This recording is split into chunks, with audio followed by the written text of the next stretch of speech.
Managing committee members, ये video आपके लिए बहुत इंपॉर्टेंट है। अगर आपकी हाउसिंग सोसाइटी ने एफडी या सेविंग्स अकाउंट पर इंटरेस्ट कमाया है और इनकम टैक्स नोटिस आया है, तो हो सकता है डिपार्टमेंट आपसे ऐसे टैक्स मांग रहा हो शायद देना ही ना पड़े। आजकल बहुत सी कोऑपरेटिव हाउसिंग सोसाइटीज को इनकम टैक्स डिपार्टमेंट से नोटिस मिल रहे हैं और सबसे कॉमन इशू है एफडी और सेविंग्स अकाउंट पर मिले इंटरेस्ट की डिडक्शन को डिसअलाउ करना। अब सिंपल लैंग्वेज में समझिए, इनकम टैक्स एक्ट के सेक्शन 80P2D के मुताबिक हाउसिंग सोसाइटीज को इंटरेस्ट इनकम पर 100% डिडक्शन मिल सकती है, लेकिन इसके लिए दो इंपॉर्टेंट कंडीशंस हैं। पहला, इंटरेस्ट कोऑपरेटिव बैंक से मिला होना चाहिए और दूसरा, सोसाइटी का income tax return due date के अंदर फाइल होना चाहिए। अगर ये दोनों कंडीशंस पूरी है तो जनरली ये इंटरेस्ट इनकम टैक्स फ्री हो सकता है। लेकिन फिर नोटिस क्यों आ रहा है? यही से शुरू होती है असली problem.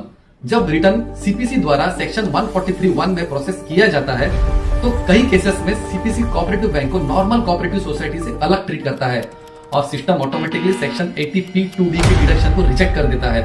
Result, interest income taxable मान ली जाती है, टैक्स डिमांड जनरेट हो जाती है और हाउसिंग सोसाइटी को नोटिस रिसीव हो जाता है। अब सबसे बड़ी गलती क्या होती है? नोटिस को इग्नोर कर देना।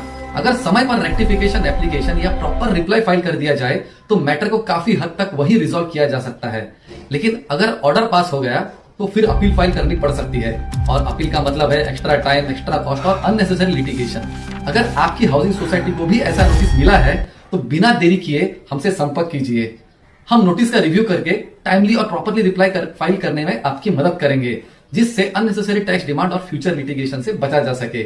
और एक रिक्वेस्ट, इस वीडियो को अपने हाउसिंग सोसाइटी व्हाट्सएप ग्रुप में जरूर शेयर कीजिए।